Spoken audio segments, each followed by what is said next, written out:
Hello, career TV में आप सभी लोगों का स्वागत है। आज का हमारा प्रैक्टिस सेट नंबर 8 इसे हम ध्यान से हल करेंगे। पहला प्रश्न हमारा है, आविर्भाव का सही विपरीतार्थक शब्द चुनिए। तो विपरीतार्थक यानी विलोम शब्द, विलोम शब्द हमें चुनना है। तो आविर्भाव का विलोम शब्द क्या हो जाएगा? आविर्भाव का विलोम शब्द अभी आपको हम बता रहे हैं। आविर्भाव का विलोम शब्द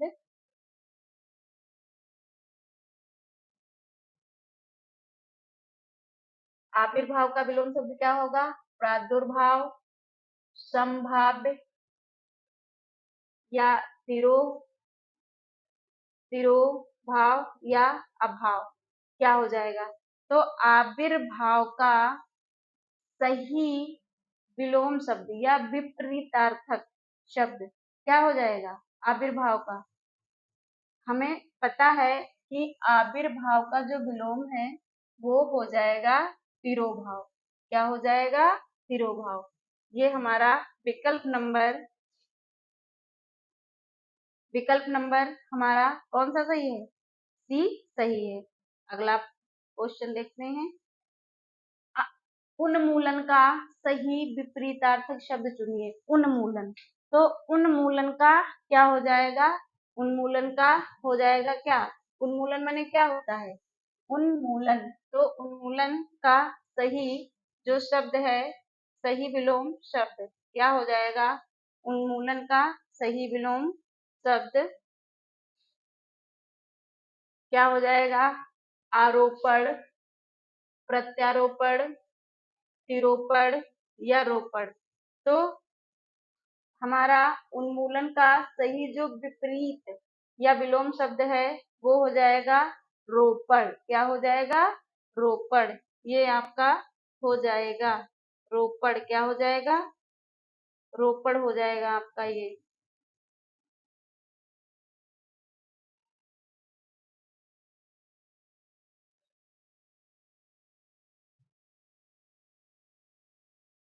अगला, इसमें आप समझ गए?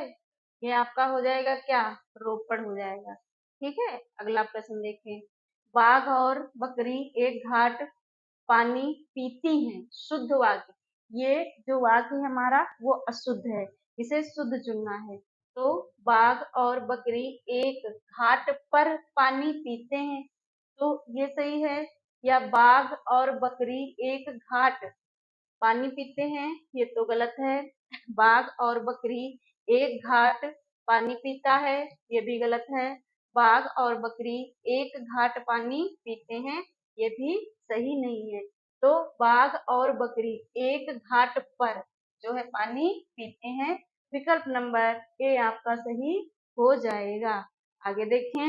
एक गाय, दो घोड़े और एक बकरी मैदान में चर रही हैं, शुद्ध वाक्य चुनिए। यहाँ पे शुद्ध वाक्य चुनना है। आइए देखते हैं।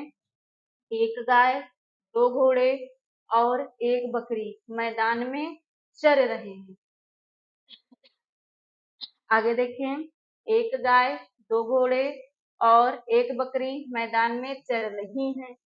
फिर एक गाय, दो घोड़े और एक बकरी मैदान में चर रही हैं। चर रही हैं।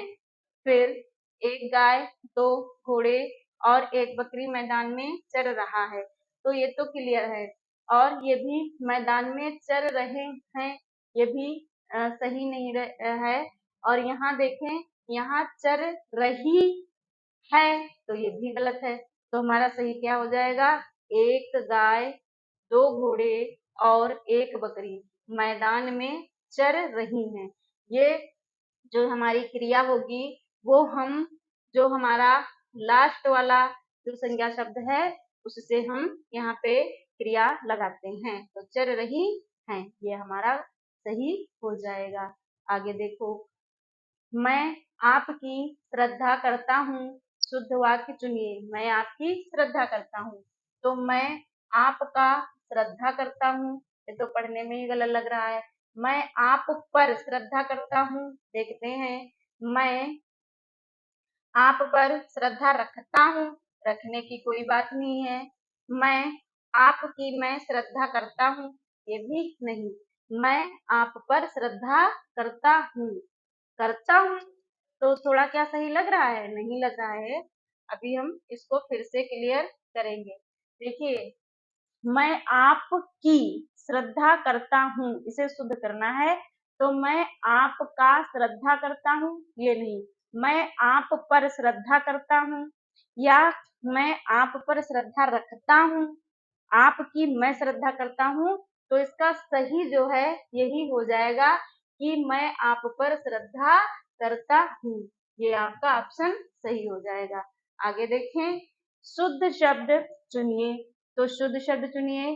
घनिष्ठ, घनिष्ठ, घनिष्ठ या घनिष्ठ। शुद्ध शब्द चुनिए।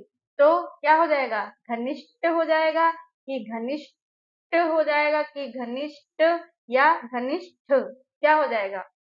तो हमारा क्या हो जाएगा? घनिष्ठ, ट नहीं होता है, क्या होता है? घनिष्ठ। ये यहाँ पे ठा होता है, क्या होता है? ठा।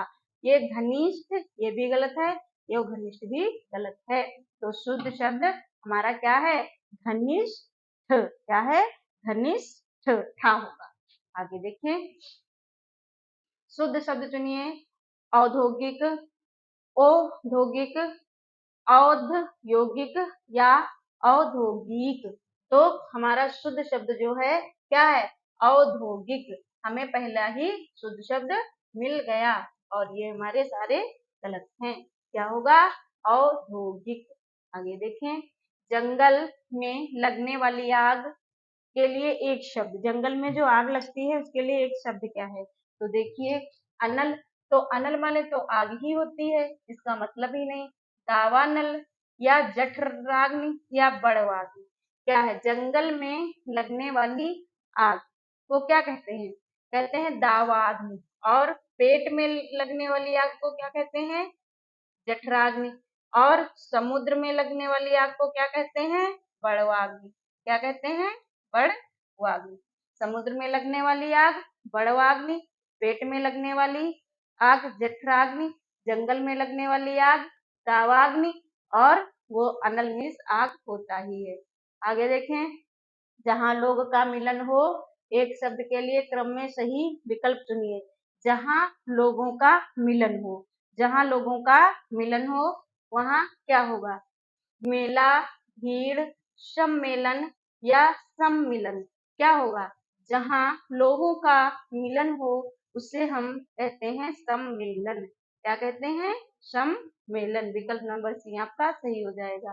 किसी प्रतियोगिता में विजयी होने पर दिया जाता है, उपर्युक्त शब्द का चयन करें। किसी प्रतियोगिता में यदि विजयी कोई भी व्यक्ति होता है, कोई भी छात्र, तो उसे कौन सा उपहार दिया जाता है? पुरस्कार, पुरस्कार है ये। और पारितोषिक, उपहार या प्रेमोपहार। तो ये हो जाएगा हमारा पारितोषिक। किसी प्रतियोगिता में विजयी होने पर दिया जाता है, उपयुक्त शब्द का चयन करें। पारितोषिक। क्या दिया जाता है? पारितोषिक। साख्य भाव मिश्रित अनुराग को कहते हैं, उपयुक्त शब्द का चयन करें। साख्य भाव मिश्रित अनुराग को क्या कहते हैं? साख्य भाव, साख्य का मतलब होता है दोस्त, सखा। तो जिस हम दोस्त के प्रति जो भाव रखते हैं उसे क्या कहते हैं? जो एक सखा के साथ रखते हैं उसे क्या कहेंगे? प्रेम, स्नेह, सख्य भाव या प्रणय। तो साख्य भाव मिश्रित अनुराग को कहते हैं, क्या कहते हैं? उसे स्नेह कहते हैं। क्या कहते हैं? स्नेह। विकल्प नंबर बी आपका सही हो जाएगा। आगे देखें, कुसंगत के कारण चरित्र पर दोष लगना, उपर्युक्त शब्द का चयन करें। कुसंगत के कारण। तो कुसंगत के कारण जो दोष लगता है उसे क्या कहा जाता है? क्या कहा जाता है? अपयश, अपकीर्ति, कलंक या दुष्चरित्र। तो उसे कहा जाता है कलंक। क्या कहा जाता है? कलंक कहा जाता है। आगे देखें, शस्त्र क्या है? उपर्युक्त शब्द का चयन करें। शस्त्र क्या है? तो हमें पता है कि हाथ में ले करके जो हथियार चलाया जाता है हाथ से उसे शस्त्र कहते हैं, और जो फेंक कर चलाया जाए वो अस्त्र होता है। तो शस्त्र देखो क्या है, वह हथियार जो फेंक कर चलाया जाए वो शस्त्र नहीं, वो क्या होता है, अस्त्र। क्या होता है, अस्त्र होता है। फिर वह हथियार जो हाथ में थाम कर चलाया जाए, यही हमारा सही विकल्प है। फिर हमें ये जो है विकल्प नहीं सही है। जिसमें संसार के प्रति मोह ना रहा हो, उसके लिए एक शब्द क्या होगा, जिसमें संसार के प्रति मोह ना रहा हो उसे क्या कहेंगे, वीतरागी, शीतरागी, अनुरागी या रागी। जिसमें संसार के प्रति मोह ना रहा हो उसे हम कहेंगे, क्या कहेंगे, उसे हम कहेंगे अनुरागी। क्या कहेंगे, अनुरागी। तो ये हमारा सही हो जाएगा अनुरागी। क्या कहेंगे उसे, अनुरागी कहेंगे। आगे देखें, जो कभी बूढ़ा ना हो उसके लिए एक शब्द क्या है, जो कभी बूढ़ा ना हो, क्या है, अमर, अजर, सदाबहार या तरुण। तो जो कभी बूढ़ा ना हो उसके लिए एक शब्द हो जाएगा अमर। क्या हो जाएगा, अमर। ये आपका विकल्प सही हो जाएगा। आगे देखें,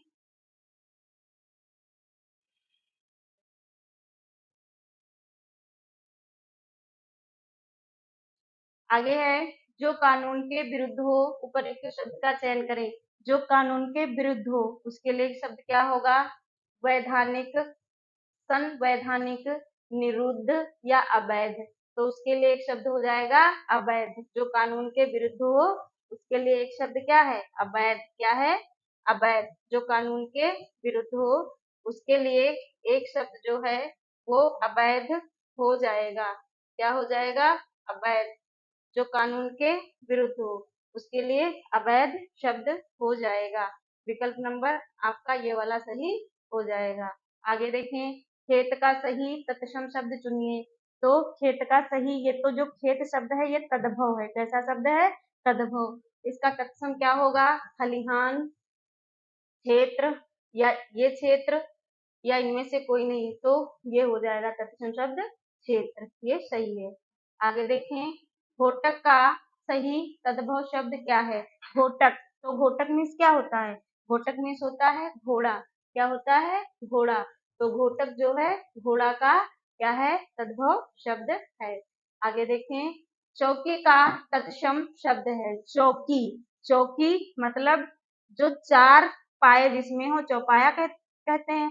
चौकी भी जो जिसके चारों तरफ पैर लगे हों वो क्या हो जाएगा, चौपाया नहीं, चतुष्पद, चतुष्पादिका या चतुष्कोप।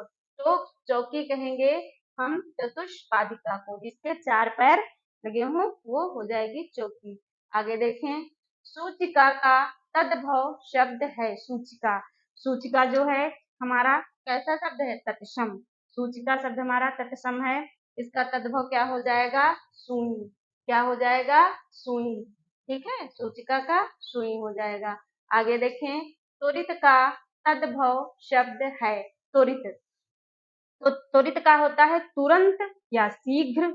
तो क्या हो जाएगा, शीघ्र, तुरंत, तुरंत या बी या सी।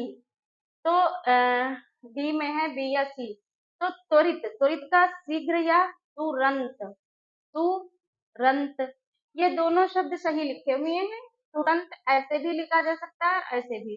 तो यहाँ पे हम जो है डी को ले लेंगे। किसको ले लेंगे, डी को ले लेंगे। तो आज का हमारा जो प्रैक्टिस सेट नंबर था वो 8 था। आपको हमारी क्लास कैसी लगी, आपके प्रैक्टिस सेट नंबर 8 में कितने प्रश्न सही हुए हैं आप कमेंट बॉक्स में भेजिएगा, और आप अपने विचार भी कमेंट बॉक्स में प्रस्तुत कर सकते हैं। आप कुछ भी पूछना चाहें या आप अपने विचारों को कमेंट बॉक्स में भेज सकते हैं। निरंतर आपको इसी प्रकार से प्रैक्टिस सेट मिलते रहेंगे। जय हिंद, जय भारत।